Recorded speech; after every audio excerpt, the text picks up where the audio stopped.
विकास होता है परागपुर से। अगर हम इसको बीज माने तो इसका जो मेन एरियल एक्सिस होगा इसके ऊपर ये इससे परागपुर का विकास होता है, ठीक है।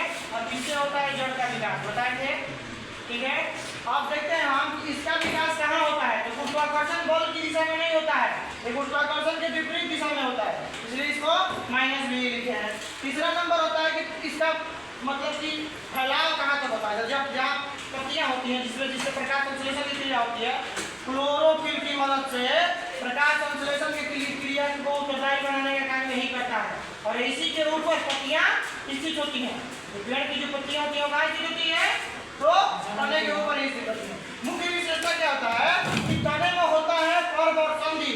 देखते हो गांठें जो होती है ना, गांठ वो कहाँ पाए जाते हैं? पेड़ के तने में, इसीलिए इसको कहा जाता है हम लोग ब्रिटिश में नोड और एंटीनोड पाया जाता है, यानी कि पर्व और संधियां पाई जाती हैं। और सबसे ज्यादा किसी तने में नुकसान कब होता है?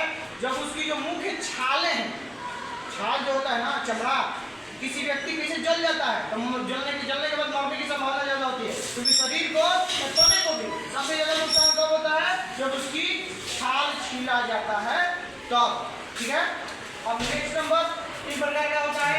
एक होता है एरियल रूट, वायवीय तना, जिसके में प्रकार है नीम, अमरूद, आम, ये सब भी, ठीक है ना। अवायवीय तना का उदाहरण हो जाएगा क्या?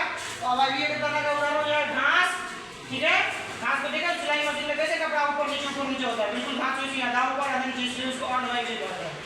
और जलकुंभी, जलकुंभी क्या होता है कि आधा पानी के अंदर होता है आधा पानी के बाहर होता है। तो ये होगा अवायवीय और अर्धवायवीय।